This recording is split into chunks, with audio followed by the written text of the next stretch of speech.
And I'm not saying that other artists aren't good. Yeah. But at that moment in time, I was super obsessed, and I just kind of fell off that. I just kind of it was okay with making music and stuff like that. Right. And part of that is because I don't want to be considered an artist. I mean, not an artist. I don't want to be considered a rapper. I don't want to be considered a singer. I want to be an artist. I don't really care too much about having the best bars all the time. Sure. But the MC in me was touched in that whole thing from just seeing how dope people were, and I felt disrespected.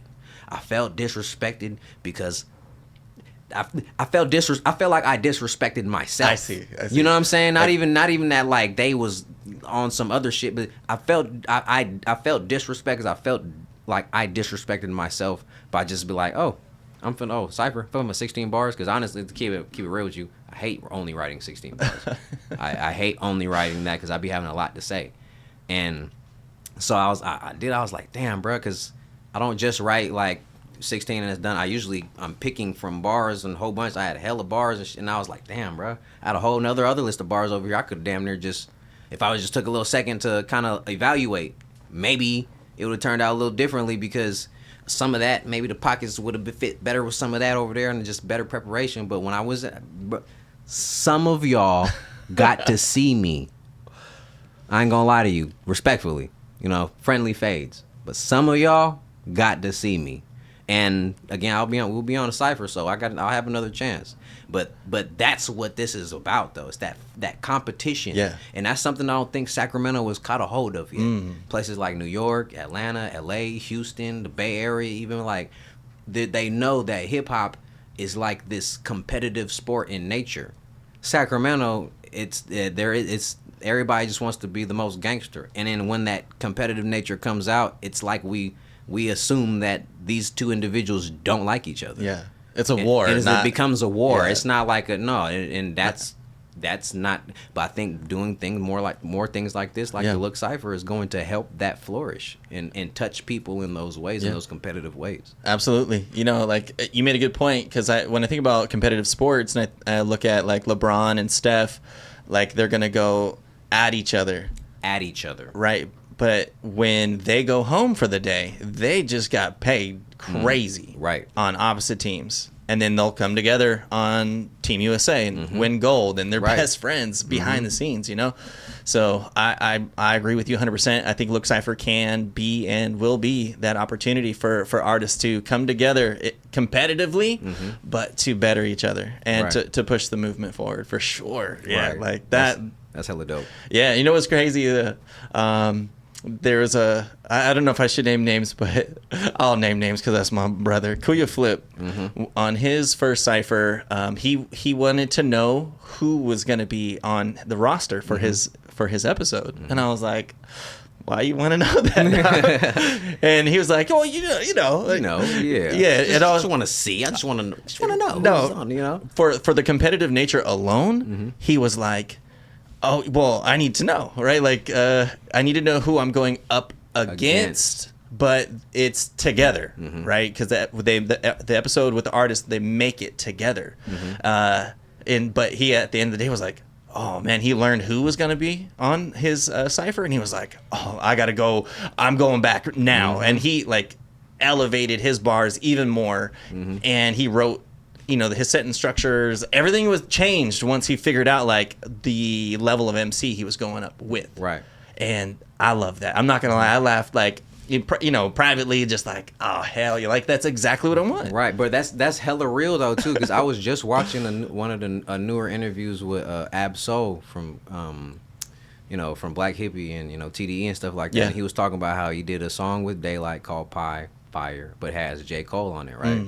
And so the song, if I'm getting this correctly, if I remember correctly, the song was Daylights, but he had Ab-Soul on it because they're from the same place in Carson, California. But what he didn't tell him was that he was getting J. Cole on it.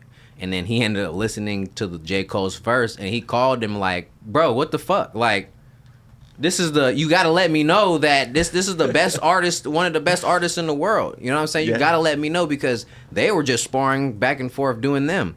But he was like, I damn near would have came harder if I would have known J. Cole was finna be on this. Like, you gotta let me know these kind of things, so I get that. Yeah. Because it's honestly, to be real, like if even like in sports or something. If my sport was track and field, but if I knew I was running against these certain individuals over here, that's one thing. But if I flip the coin, if I know that I'm running over here against, let's say like shout out to my brother Shaq. We grew up together. He plays for the NFL. He plays for the Panthers. He's just a naturally God-gifted machine when it comes to sports, all sports, not just football, right? Right. If I know I'm racing against him, it's a whole different level of preparation than me racing against some of these other cats and stuff like that. So it's like, yeah, I would like to know, you know what I mean? So I do get that logic, you know what I mean? Yeah. You know, honestly, that's something that I'll keep, that's something I'll take from this pod, right? And the next opportunity we have for 9 artists to battle against each other, you know, or compete, I'll let them know, like, there's a lot at stake here, and then you're going up against the best. Yeah, that's sure. You know, like, and man, I don't know how the selections go with all that, but put me with the best. Put like like I said, some of y'all got to see me respectfully. You know what I'm saying? And that's because y'all are dope. Right. It's not because I don't like y'all. It's because I do like y'all. Yeah, it's a compliment. Yeah, it's 100%. It's a very good compliment, and I think artists who understand it, it's like if you know, you know. You know what I'm saying? Like, and I think most artists out here, they would hear this conversation and be like, "Oh, bro, fuck him, man. He's talking this shit on the SOUCast." No, I'm actually hyping it up because you guys are dope, and y'all need to keep doing what y'all's doing. Keep doing what I just seen, and I promise you will prosper. You know what I'm saying? But no, Torrance coming. Torrance is coming. I'm sorry. Like that, it just because that's just the competitive nature in me. Exactly. Yeah. If you not like it was an L, but like never. If we're all striving still towards a goal, and this one kind of you took a step back in terms of like your feelings towards the matter, you're hungry, you're competitive. This is gonna make you better. Yeah. Right. And we talked about that too. Yeah. In private, and it was like, you know, what are you gonna do when you get a no? Yeah. Like, come on now. Learn from the no and try to figure out how to get a yes next time, or at least be in the same building. Right. Come on now. Yeah. Come on now. You have to do the footwork. You can't. No one's gonna do the work for you. You know what I mean? Absolutely. That's dope, man. Yeah. Now, so Look Cypher. You know, in a nutshell, we're creating a ton of content, right? We have to have it for Instagram. And when I first started this, I was like, okay, we're just gonna focus on the showcase of the Cypher on YouTube. And once we had our episodes locked down, then it was like, dang, oh yeah, well, now we have to like do all these other like Instagram things, that not, it comes with the territory, and I didn't truly know like how much time I would have to spend getting the clips ready for IG. So planning ahead like you're doing, getting all of these episodes ready to go in advance, super smart, and then getting your clips ready for Instagram, like the pre-rollout, it's out nows, did you see this, hype videos. Whew, man, a lot goes into it, man. For sure, a lot does go into it. But let's take a step back real quick. Yeah, no, it's good. Let the people know. Okay, we know this is SavTen. We know he is Look Cypher yours, or it's kind of, are you in partnership with somebody? Yeah, so Look Cypher, the concept, the idea, the structure, and everything that was. I need to take credit for that. Yeah. Okay, yeah. I'm quick to be like, we haven't. No, take credit for that. Yeah, for sure. Give yourself your flowers. For sure. Hey, you know what? Founder of Look Cypher right here, SavTen. However, the big however, my dogs were with me. Anton, the Don, my boy Jadakaz. Like, we've come together. We've had help along the way. People that want to remain like behind the scenes in terms of editing and things like that. But yeah, so I was working with Anton in studio. He's an MC. I'm a producer, and that's kind of where it started. Yeah. Okay, so tell us more about. We know. You're the founder of the Look Cypher. Appreciate it. Tell us more about you and your journey. Like, how did you? What was the beginning for you? And then on top of that, how did that turn into the idea for the Look Cypher? I'm gonna try to.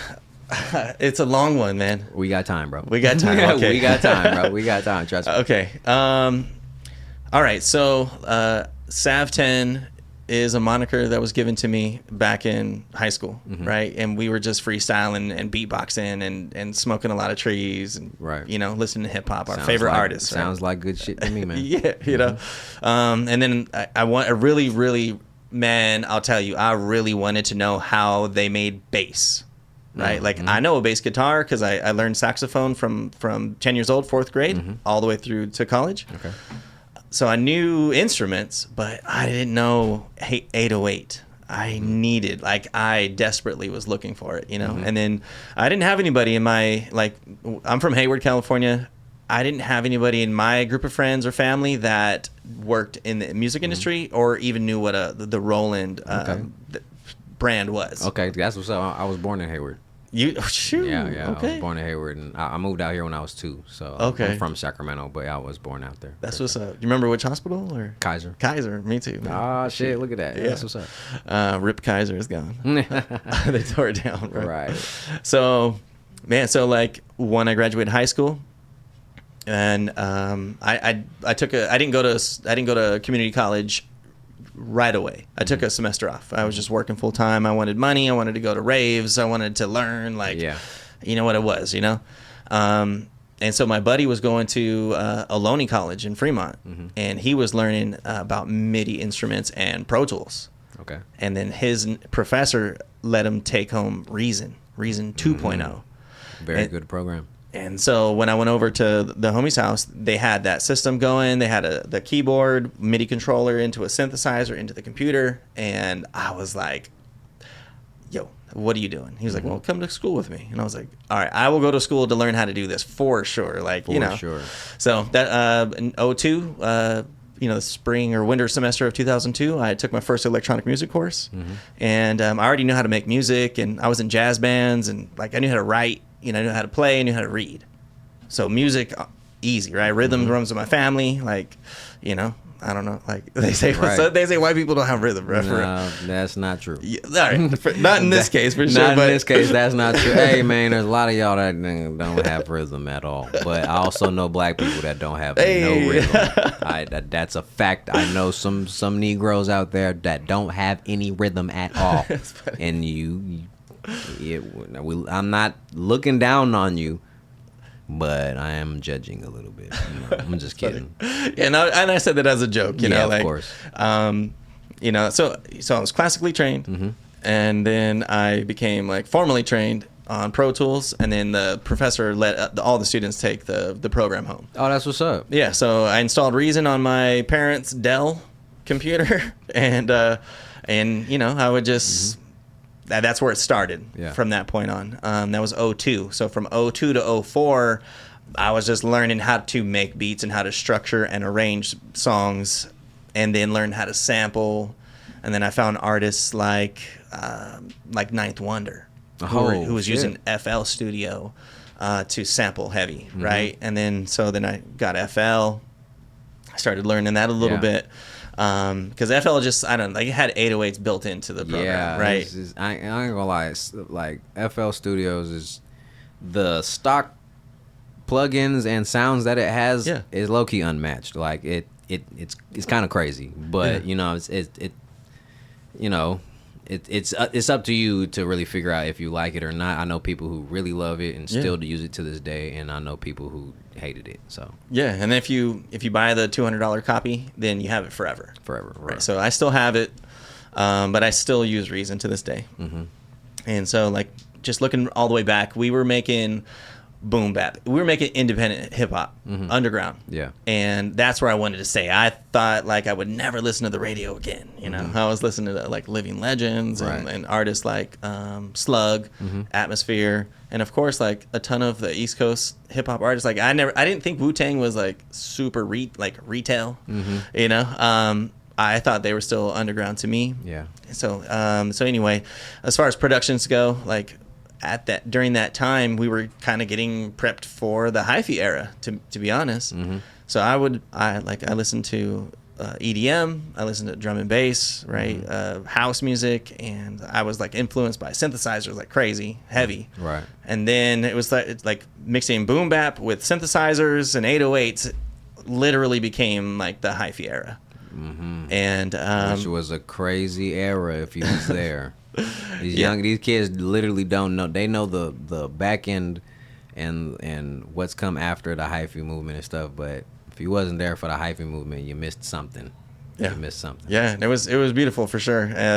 One of my favorite producers from the Bay Area, Show Nuff, he was using the saw wave with 808s and making that 100 BPM to 104 hyphy slaps, and like it's like when you're on the same wave with somebody or something, like we were making a similar sound, and then Show Nuff happened, and then it was like, oh my God, what's going on? So like we, definitely were on this.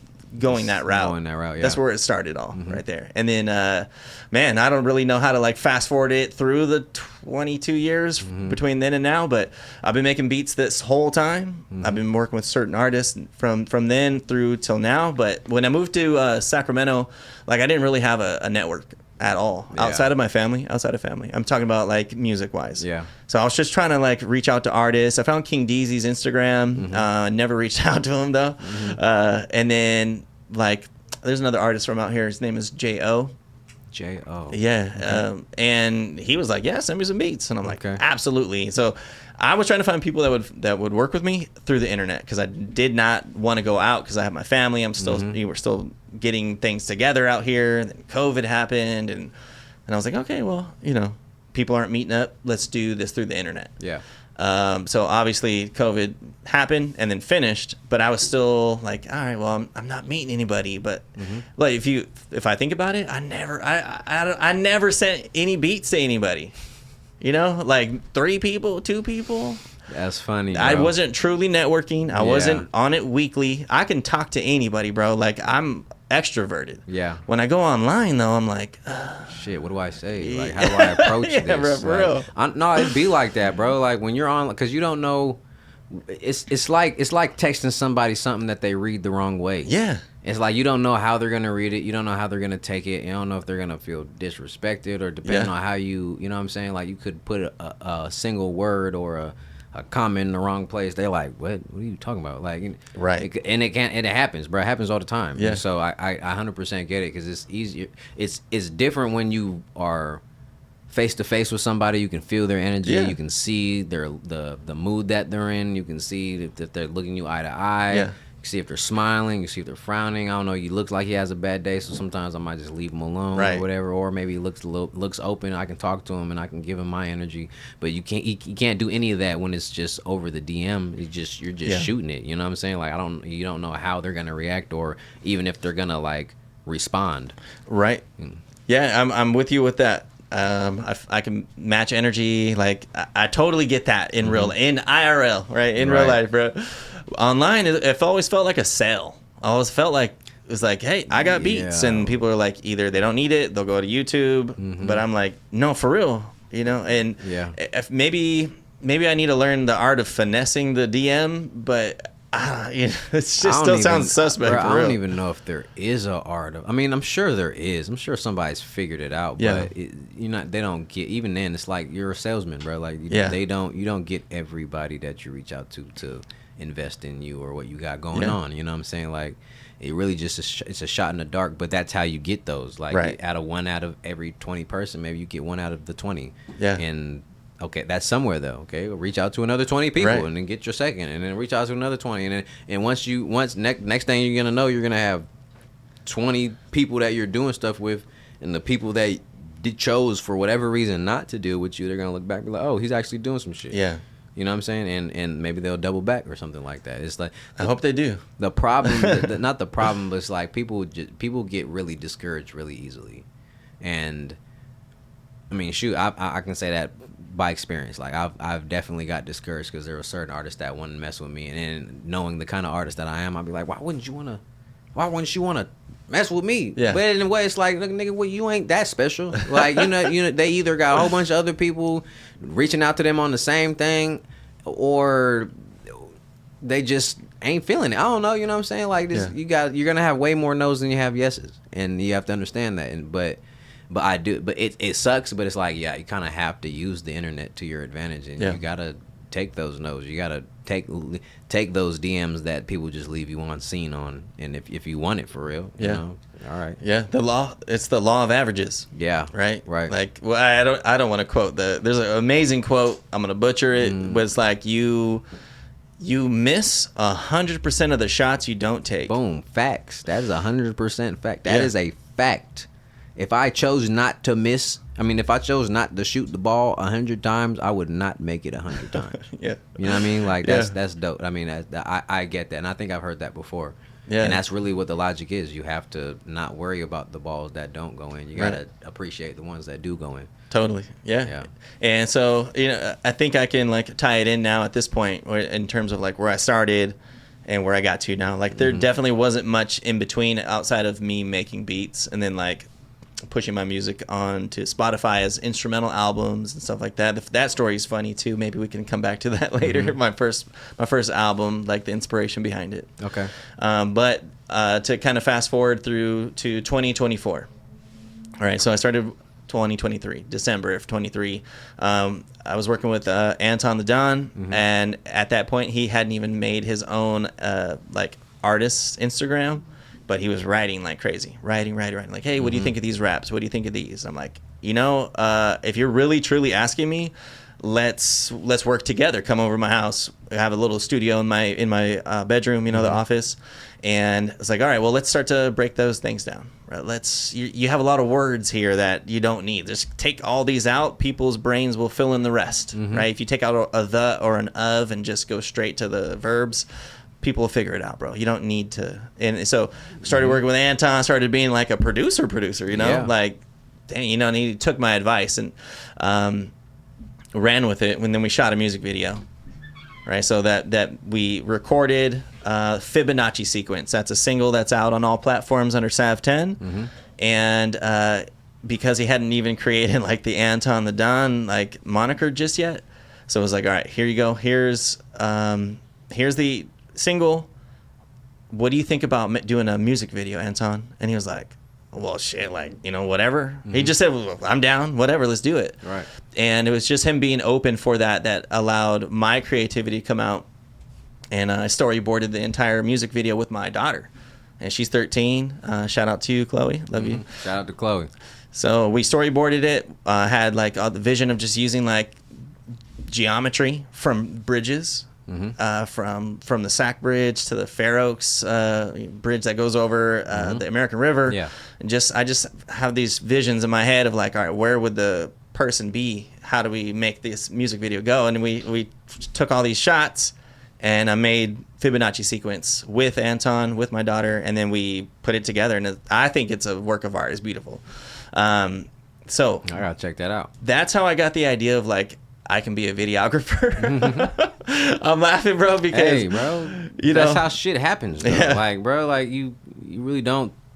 Sometimes you don't even know what you're doing, and then you figure out you like it. You're like, oh shit, I think I do like this. You know what I mean? Yeah, I didn't think I was would love editing because I didn't even have any programs. Like you and I talked about CapCut earlier, and I was like, well, I have iMovie. I could just do this entire thing on iMovie, you know. But I soon found out that like I had, I don't know, maybe 25 different clips from that music video. And you're limited to like 1 or 2 tracks on iMovie. So then I had to like go to Google, like what free programs can I use to make videos? And like, it was like DaVinci Resolve and others. So I was like, I've heard of DaVinci. So I downloaded DaVinci, the free version. We used DaVinci for like the first 5 months of Look Cypher. So through YouTube University, I learned DaVinci Resolve, editing, keyboard shortcuts, you know, workflow, you know, all the timelines, all these things, you know, and I really love it.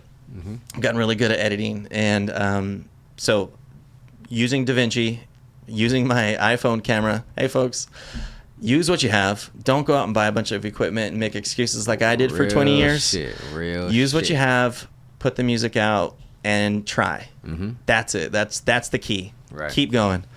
And then so that Anton video allowed for me to be like, okay, I could use what I have, and I was gonna buy a camera as well. And then I got the idea to like bring back the Cypher. There's Cyphers out here in Sacramento that are more like music videos, if that makes sense, because the tracks are pre-recorded. Yeah, and you know what, man? There's nothing wrong with that. But rappers, if you wanna be involved in the art of hip hop and rap and stuff like that, that you need to know and at least know and experience what a real cypher is live with a couple people behind you who are gonna rap after you or rap before you and really experience what that kind of competitive nature is, because they're going out there to kill you. Yeah, like we're all getting the content and stuff like that, but at least from what I know in my experience and the way I know certain MCs, we're friends, but we're gonna go out here, they're gonna murder stuff, and they need to know. And I don't see that. I don't see that a lot. It's so easy to be an artist nowadays, and you can just put up a microphone somewhere, and you stand outside, and then you rap it, and you got 2 or 3 different angles, and you got your track, and you just put on the track. I can hear all the ad libs and all the everything on it too, which is great in its content. But it's like, bruh, it's almost like, for me, it's almost like watching an artist perform on stage to his actual song and not actually rapping the song. He's literally just play the song, bro. And if that's the case, and it takes away a bit of artistry in it. You know what I'm saying? There's an artistry in live performance and performing arts, right? You get that, I get that. I was in band, I did choir too. You were in choir. You have to practice a ton to get to that point to where you're doing the recitals or whatever it may be, right? There's something special about a live take. Like you really got to be ready for that shit. And with, like I said, I mean I don't have a problem with any of these ciphers. I don't have a problem with hip hop at all in terms of the other side, like the main one from the Bay Area, right? Thizzler on the Roof, right? They have what they have going on for sure. They know how to definitely make content. There's plays that we've taken out of their playbook that just make a lot of sense for content, right? But they're also pushing a certain agenda. And like there's some of us that just don't want to push that same agenda, that want to push the art, push the live performance art, of course. And that's where I found that there was a niche or a root, like just sliver. I was like, maybe we could just bring back Team Backpack, because that was huge. Team Backpack was like that was the place you wanted to be on. You wanted to be on a Team Backpack cypher, bro. Like that was so many dope artists came out of that, bro. And so I get it, but continue. So Team Backpack was something I strived to get on as a producer. All my homies from that I was making music with back then were still trying to get on Team Backpack, like submitting their verses, taking a video and making it. It's really simple, like here's an instrumental. If somebody's interested in getting onto Team Backpack, they just submit an audition tape, right? And then that's where like Look Cypher is taking plays, we're copying, editing, and pasting it our way. So we're taking all the best elements that we can from everything that we've learned, everything that people have contributed to the art, and we're making it ours, So it's a full community effort, collaborative effort, and, Look Cypher is just a compilation of everything that I thought was dope in hip-hop. That's the best way I can say it, bro. Hey, man, well, look, man, I'm glad as somebody that was able to be a part of it and even just to witness it. I'm glad that you had all these realizations, and I'm glad that you had all these thoughts and stuff like that, and you were able to muster up the courage enough to put it out there for the people, for real, because I promise you, like, this platform is you're doing.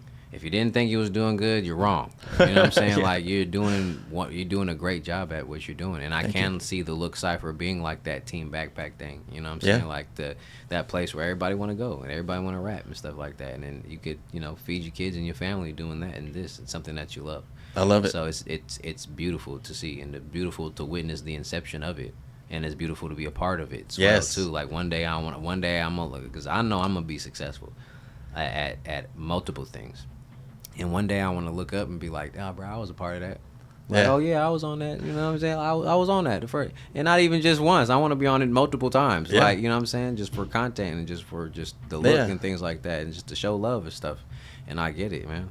So I appreciate that. That's dope as hell. I'm glad that you came to that. I'm glad that it maybe took 20 years, but yeah, bro, it's here. You know what I'm saying? It's here. Absolutely. Thank you. I appreciate the compliments, bro. No, We definitely work hard. We're invested emotionally, financially, and it doesn't feel like work. I can do this for the rest of my life. Yeah. And I would love to do that for the rest of my life. That's the best thing. Yeah. And for, for how young the platform is right now, we basically are about to hit 6 months, and our growth is shit, for real.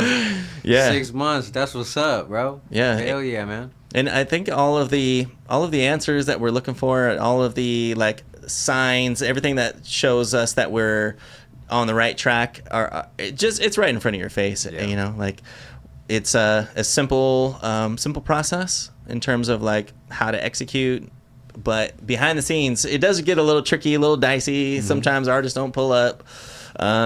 So if you guys do, always gonna happen. If you say yes to a project, then please stick to it. Stick to it, or communicate that you can't do it in advance, and that's all good. People bro, like your communication really matters, bro. Like, and your reputation, that's part of your reputation, bro. Like if you're somebody and you're an artist that likes to do things, and even if you're good but you don't ever show up or you don't ever pull through or whatever, then people aren't gonna want to mess with you, bro. Yeah. Like, come on, like we can't expect the dopest artist. It doesn't matter if you're the dopest artist out there. If you don't show up for those times, one, how are they gonna know you're the dopest? Two, like how are they gonna be able to take you seriously for real? Like right. I think we talked about it as well too. Like hard work is gonna beat talent any day. That's right. Hard work is gonna beat talent any day. And even like on the Cypher, I can tell that those four artists that got the top 4 worked for that shit. Absolutely. You don't just unless there's a Mexican Kendrick out here somewhere that we just didn't know two about. of them here. I promise you, they were going crazy. Unless they're just God gifted and they just put some shit together, I can tell that they worked for that. I can tell that they put time into those verses and stuff like that. I mean, shout out. Super impressive. Yeah, shout out to Suki. Man, super impressive. God damn. So where do you see the Look Cypher at? Okay, you got up to this point right here. Where do you see Look Cypher in the next 5 years? 5-10 years? Look Cypher in the next 5 years will be global. We're gonna take Look Cypher on the road, and it'll be like branded just like this. Like if you're in a different country or in a different city and you want Look Cypher to pull up and showcase your artist in your town, it'll be Look Tokyo. Look Manila. Look Mexico City. Look New York. Whoa. So we're starting here, and we're currently filming in Sacramento. That was the very first piece of content I recorded at the studio at Red Diamond Studios. Hell yeah. We're currently filming here. Okay. This is home base. My whole family's here. This is home base. But the show itself is going to go on the road, and when we do put the Look Sacramento showcase out, that'll be in 2025. Yeah. So what we're doing is like we've outgrown City Sound Soundbite. That's a quote from Josh Joran. Right. He's like, you guys are dope. You guys did a phenomenal job. 12 out of 10. You've also outgrown the space. Yeah. At least the space that we use for the live event. Yeah. And the next thing to do is to really make it worth all the artists' time. Give everybody a share of the pie, and get people to sell tickets. Like, I could, if I front the money and get the venue, and we get Guild Theater, for example, right? Local staple. Great venue. And great venue, right? They got perform there. It's a great venue. They got the stadium, stadium seating. They have the stage. They have the lighting. They have the audio. They have the ticket sales, and you can sell. You have the vendor merch booths, and alcohol and food. You got it all, right? Like got the little artist waiting room in the back. The green room, dressing room, the green room. Like you got even when you enter, they got the bar and stuff like that. You can go to. You got the upstairs and downstairs. Where they even got a studio in there as well too. Like it's a dope spot. So we're doing everything that we can to work out the kinks. Like figuring out like how to record live audio better. Each time, right? Which camera angles we want to use each time.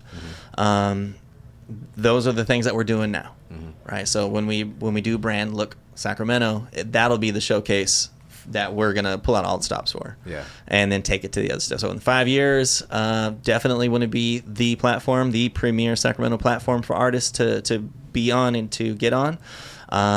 But also to take that globally. Of course. You know what I mean? Is there a city or a state or state that you want to go first? Like, where's the if fast forward to the shit, like to when that happens? Yeah. Where are you going first, bro? I'm going to the Mecca. Yeah, New York. Yes, you got to. Yeah, that's how you gonna get the respect. For sure. For sure. You're definitely gonna get the respect doing there. Is there any artist that you want to look on there? Like who do you want to? Who do you want to? When I go to YouTube and I go to the Look Cypher's page, who do you want to see? Who do you want me to see on there? For featured artists from New York, or just because I'll take the city out. I mean, it doesn't even have like that was the first city, but even I know you're gonna do plenty of other cities and stuff like that. It doesn't have to be just specific for just that New York or whatever. But is there like artists that you want to do? L.A., Atlanta, Tokyo. You might got some people in Tokyo that you want to work with. You know what I'm saying? Like who do you see on there too? Like this is my this Look Cypher, this is my shit. I need you on here. Right.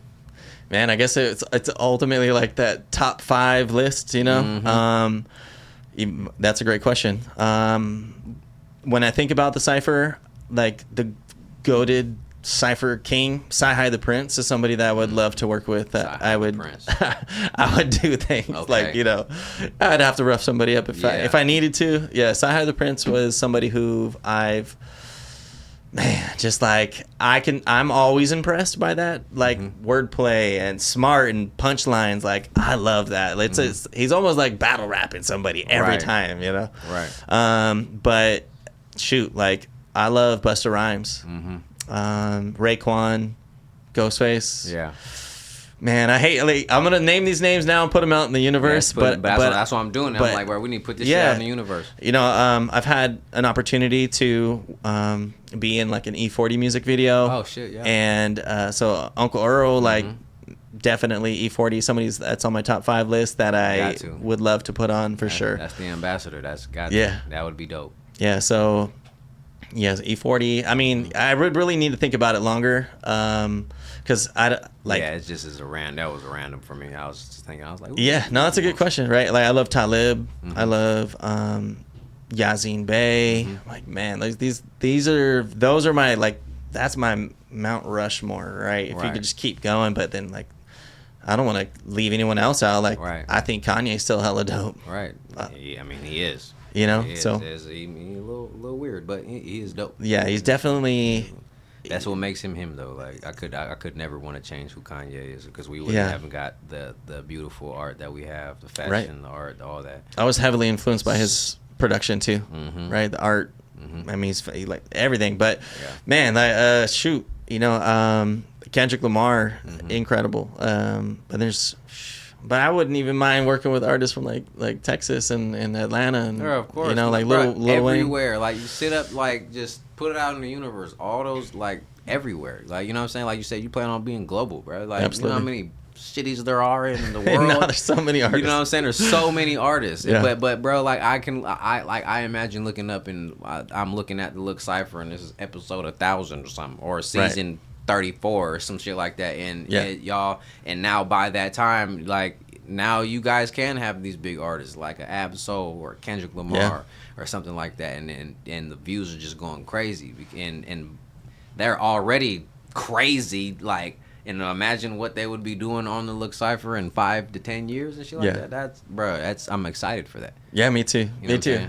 Yeah, and then there's also a series of names that I just can't pull out of my hat right now because like so many of them. Yeah, I've artists from HBK gang like I Am Sue would I would First of all, like let's talk real rap real quick. Go ahead. First of all, I Am Sue is one of the hardest artists lyrically to come out of the Bay Area. Period.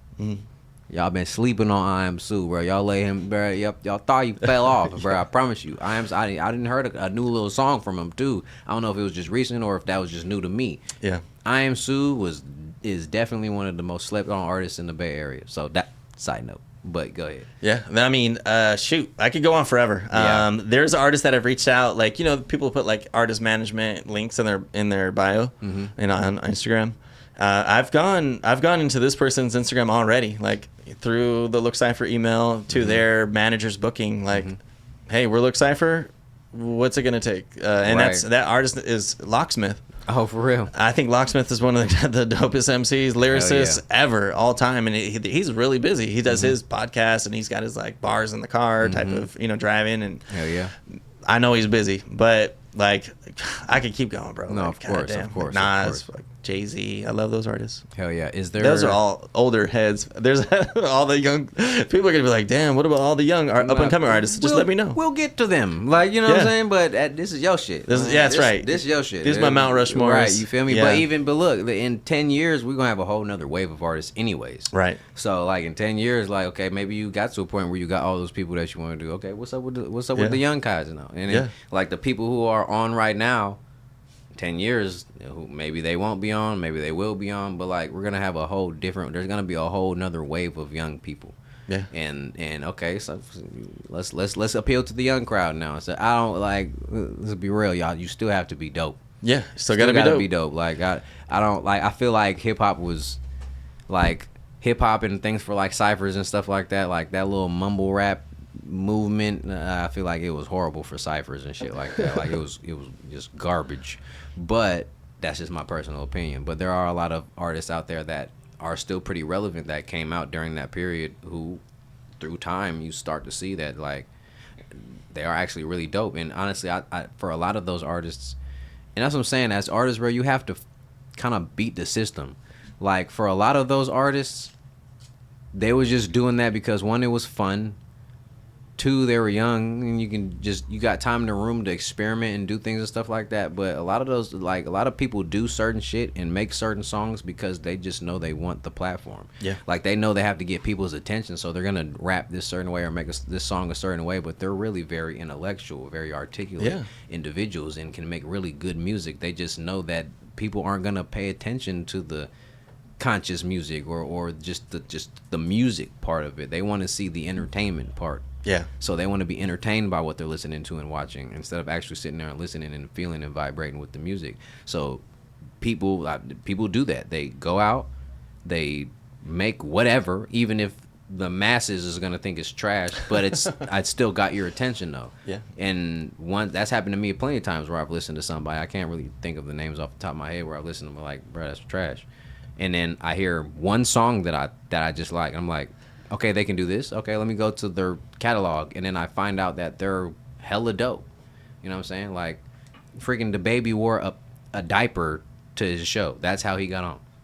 I didn't know that. Yeah, DaBaby, he was already kind of popping and stuff like that. That's how he got on Rolling Loud and stuff. But at Rolling Loud, he wore, I think he had shoes on, but he had nothing but a diaper on. That's wild. And that's how he went super viral. And then now he's DaBaby because he's DaBaby. You wore a diaper. I did not know that's what I'm saying. People that takes a different level of intelligence and a level of bravery and knowing within himself though. It's like he could have crashed and burned with people making fun of him on stage with a diaper, but he knew it was for a purpose. He was like, I need to get their attention some way. What is gonna make me different than any other artist that's going to Rolling Loud? Yeah. He walked out there butt naked with a diaper on. That's incredible, bro. I did not know that. Yeah. I just knew he was popping. He had a specific flow, and I feel like he curated that. Man, I don't even know what to call that type of 808 or bass kick, right? It's like a bow, right? Yeah. Like it's when like a bouncy kind of. Yeah.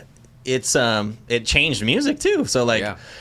Here, he's been in how long now? 5-7 years, and I didn't even know he did that. I just like exactly. That's crazy. That's what I'm saying. Exactly. That's what you have to do. I'm not telling everybody to go out and do crazy shit if that's not who you are.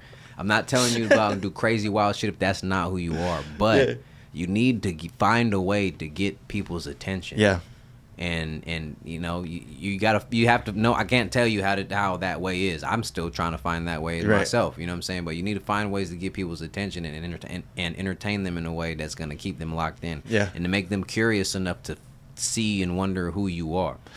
You know what I'm saying? That's a good point, man. Because like there's times where selfishly, like I want to represent hip hop the right way, and we are a very serious platform, and we have very serious interviews, and it's very to the point. Like when we bring artists into the inside look, we ask them questions about themselves, like where do they see themselves, like what's coming out next, you know, how did they start in music, like it's very direct.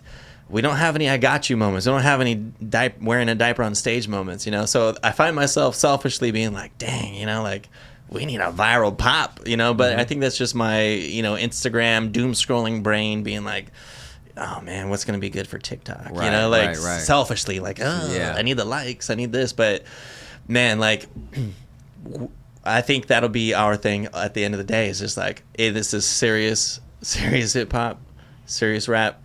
And yeah, let the music and the art speak for itself versus like, well, you know, I don't know. Yeah, I'm open for ideas too to like, how do we showcase just the dopest hip hop, you know? And then I think On the Radar is doing a good job with that. Definitely, we definitely can sit down and collaborate too. I want to be able to help you with that too. Yeah. I want the Look Cypher to be as big as possible. I do want to ask you though, has there ever been a time in your process of being and working in entertainment where you had to, I don't want to say force yourself, but have you ever remembered a time where you had to really sit down, humble yourself, and change your mindset when it comes to certain things as far as entertainment and how you operate, whether it be business wise or making music in general, like where you just had to kind of open up your mind a little bit more in order to get a certain result? That's a great question. Okay, so for me, this is very personal, right? And everybody's gonna have their safe zones, right? Yeah. Like pushing out of a comfort zone is not safe zone. I'm at comfort zone. So I have a comfort zone knowing, like, in my marketing budget. Right. And oh yeah. So so what I meant by that is like marketing and even production. So my production budget was not a lot. I allotted myself a very small amount of money because I didn't want to take away from my family. Right. And to pursue music. My wife, like, shout out to my wife, Kim. I just told her today. Shout out, Kim. Like, she is responsible for the Look Cypher hitting where we're hitting now.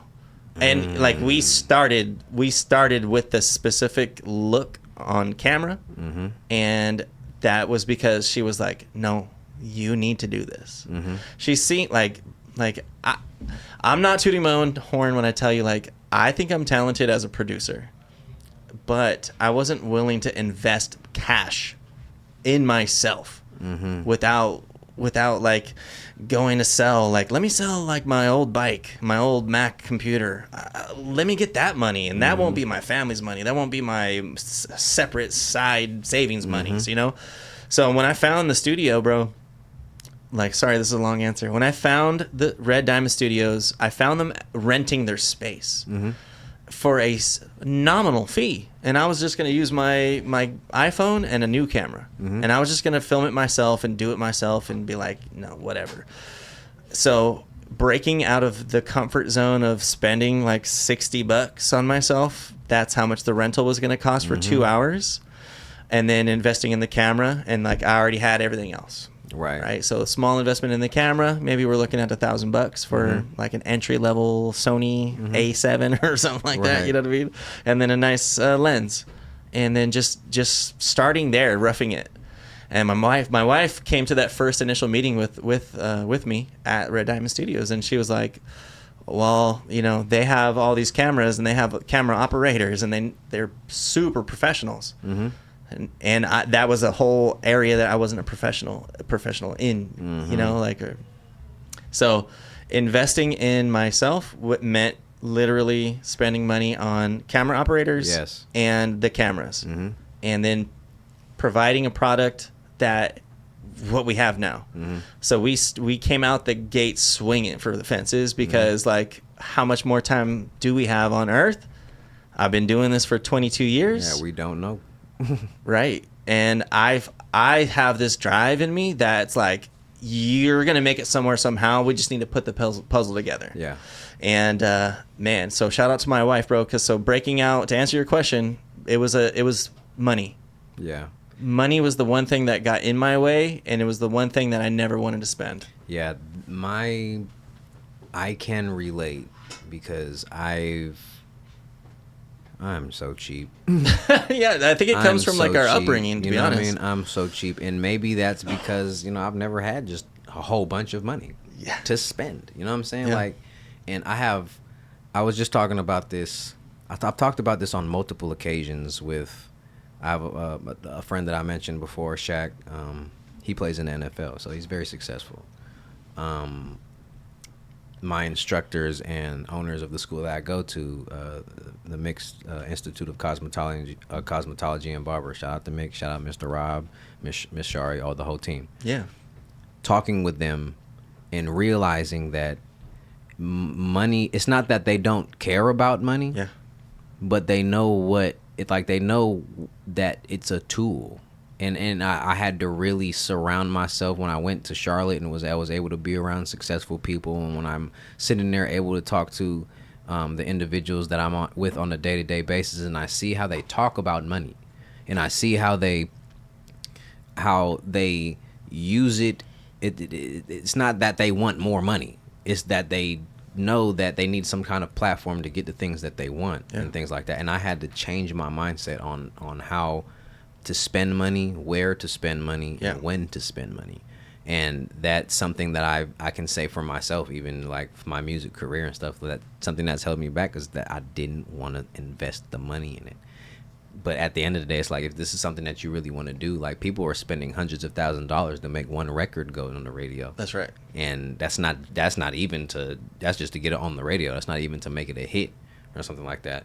And so it's like, when you look at it like that, bro, it's like, okay, what aren't you doing? What are these other artists doing out here that I'm not? And it's because they're investing in themselves. Yeah. Like, hard work and real investment in yourself beats talent any day. Like, you can be the dopest artist, but if the label or whoever is dealing with you knows that you aren't at that point yet where you're ready to invest the money, or you're not at that point yet where you're ready to sit down and actually do the work and things like that, they're not going to want to mess with you. You know what I'm saying? That no one wants to. These are business partners we have, not children that we have to look over and stuff like that. And there was, like, sometimes artists can feel like that, that they're children because somebody is in control of their career.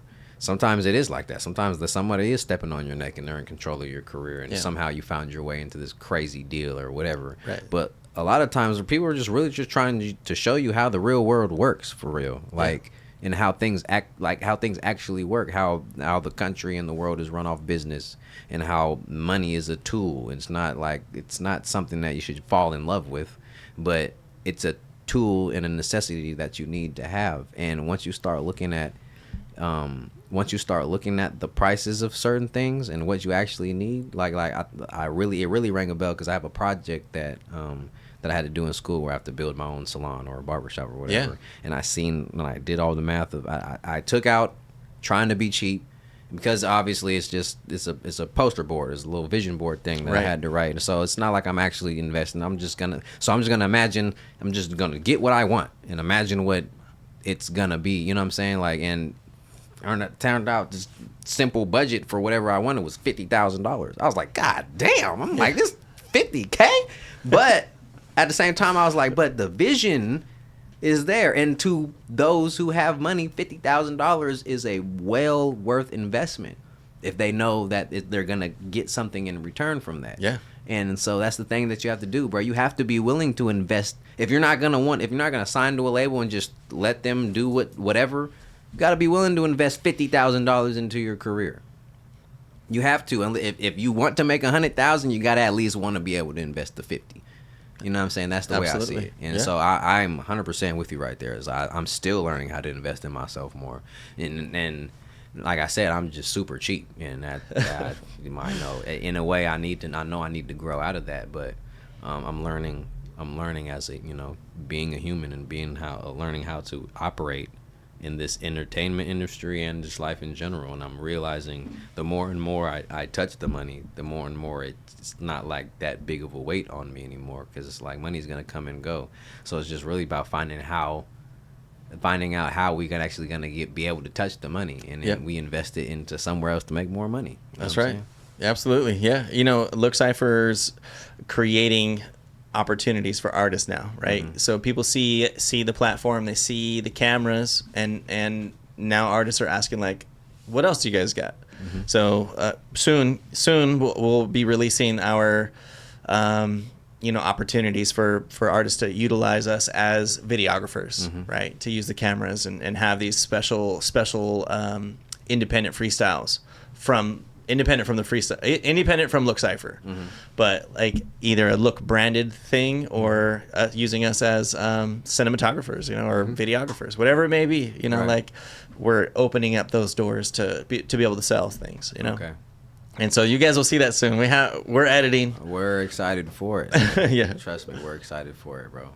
This was a great interview, bro. I appreciate it. This was a great talk. I'm glad that we sat down, and I know we had we met for the first time when I linked up to get those tickets and stuff like that, and it was a great conversation. And I agree. I mean, we did have a good conversation after the little Zoom call and stuff like that. But I was like, as soon as I got you on, like, talking to you, I was like, oh, this is somebody I need to throw on the podcast. I appreciate it. I was like, oh yeah, this is somebody I need to, because one, to help you promote your own, your own business and stuff like that too. Something, because I relate, bro. I'm somebody that's trying to get my feet wet and get up off the ground right now too. So I'm just like, okay, I'm gonna try to, in order to get things, you have to give. You know what I mean? So I was like, all right, let me share my platform with him, because they're allowing me to, even if I have to audition, they're still allowing me to come here and do my, after we had after we had that interaction and conversation, I was like, okay, there's something, like, you have things to say, bro, and and that spoke to me and spoke to my soul and spoke to my motto, the soul, the seldom observed and understood. It's like you were a visual representation of what I feel like I am. You know what I'm saying? It's like I thought you were just this guy, you know what I'm saying, who had some good ideas and things like that. But when I was actually able to talk to you and you open your mouth and tell me what things are going on, that's literally how I feel. Like, a lot of times, bro, most people don't.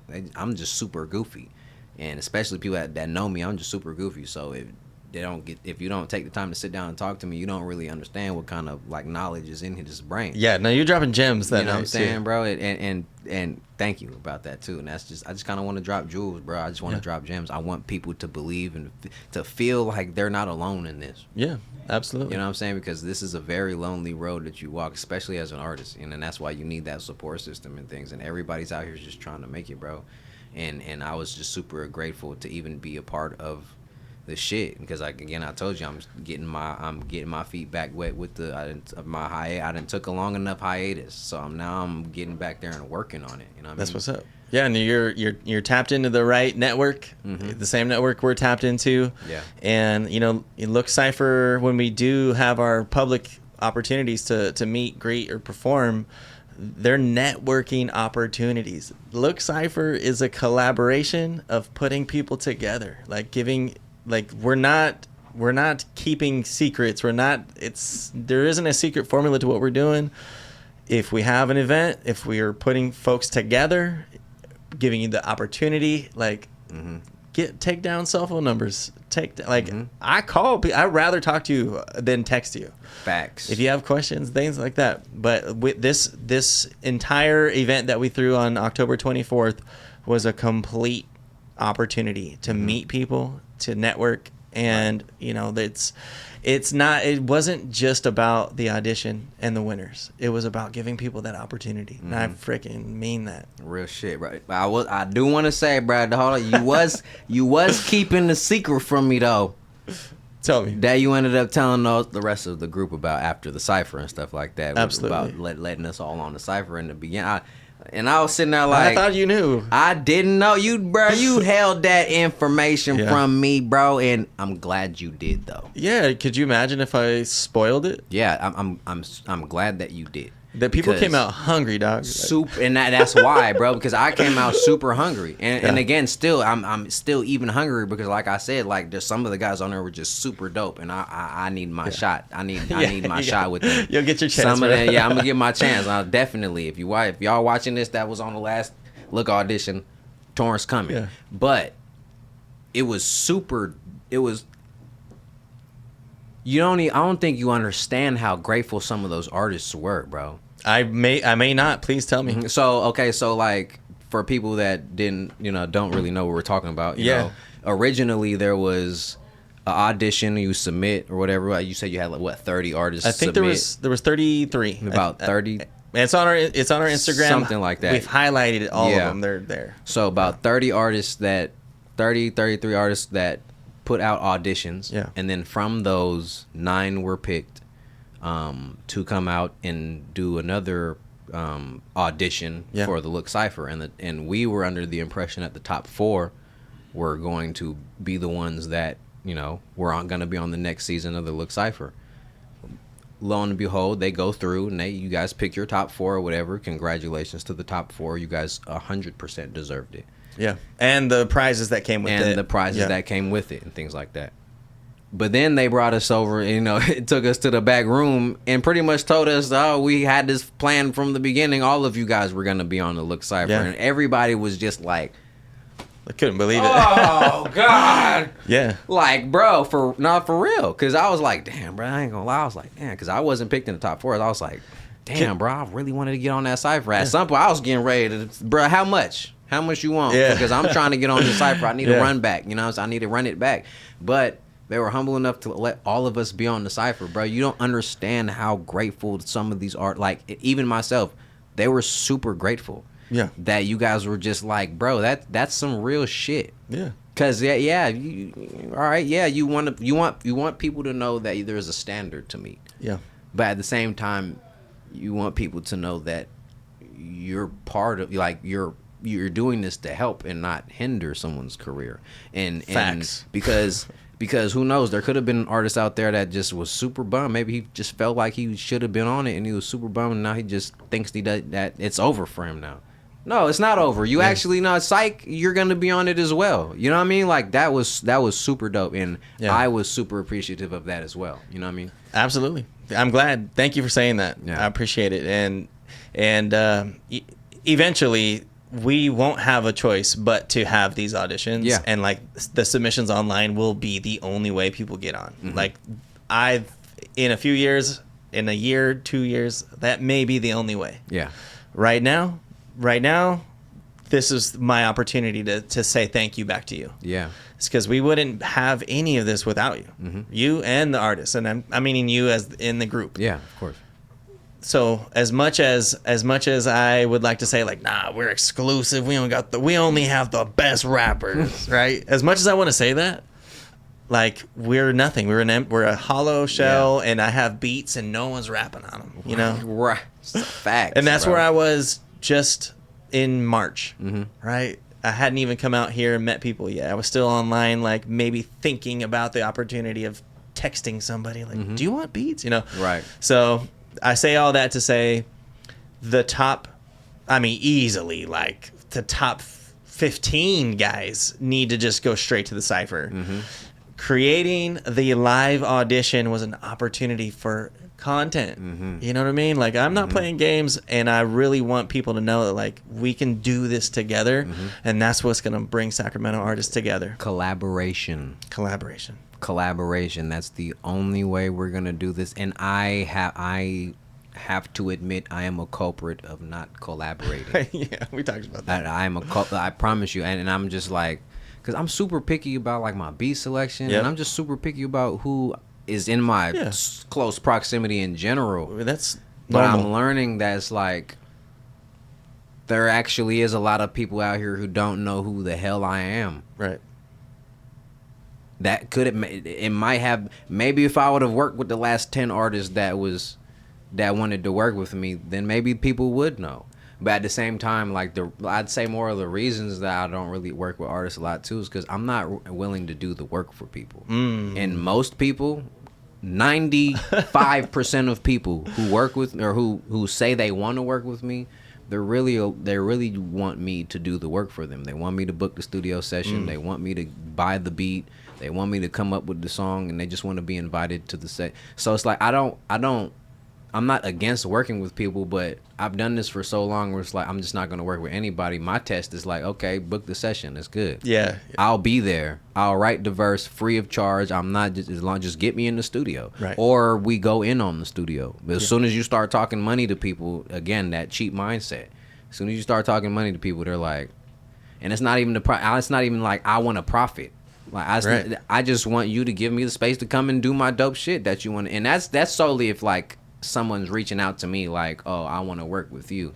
I'm to the point now where it's like I test people. Okay, I'm down. We down, bro. Book the session. Yeah. And I'll be there. Just let me know when it is. Work with my schedule and it's good. I'm not gonna charge you for anything. I just want to work and create and stuff like that. But 90% of the time that doesn't happen. 95% of the time I allow that and it doesn't happen. They just kind of want me to be in there, from people I don't know to close friends. You know what I'm saying? And that's that's why I'm super picky about who I deal with, because I know that people aren't gonna take it as seriously as me, and or they just want to be walked through it. Yeah. You know what I mean? I call it skin in the game. Right. How much skin in the game do you have? Mm-hmm. And if we are providing all of it, then there isn't much people have to do. Right. So in a way, like auditioning for it, Mm-hmm. that's skin in the game. Right. Like it's an exchange. Super. We got to have it. Yeah, bro. Otherwise it's just like a taking. Like the relationship is like all giving and one person's all taking. Yeah. With the, that was loosely used. Yeah, but yeah. You know what I mean? Because people are still putting their artistry out there. 100% get it, bro. Well, yeah, that's what it is. So, I'm glad I did. I wanted to tell everybody, but I also wanted them to bring their bars. Mm-hmm. About No, facts. I'd have been, if I was you, I'm like, I could imagine you keeping this little secret, like, man, wait till they see who comes out. But that even speaks to the conversation that we did have. I'm not gonna go deep into the conversation, but you told me about the one. Yeah, that's okay. Yeah, let's not, bro. That what? Yeah, I know.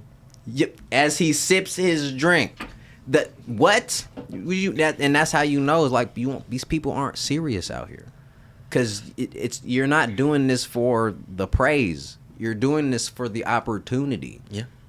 The chance that you don't have to be here. You know what I'm saying? You don't even have to wake up this morning.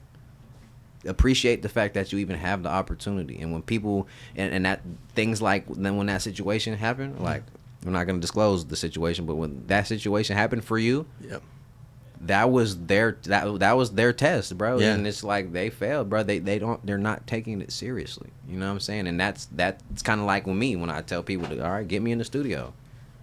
Or how serious are you about this? You know what I'm saying? Because you know the value that you have, and you know the value that you're gonna bring to these individuals. You already knew it. Yeah, absolutely. And it's like, why work extra hard for this one person that doesn't even really understand? You know what I'm saying? 100%.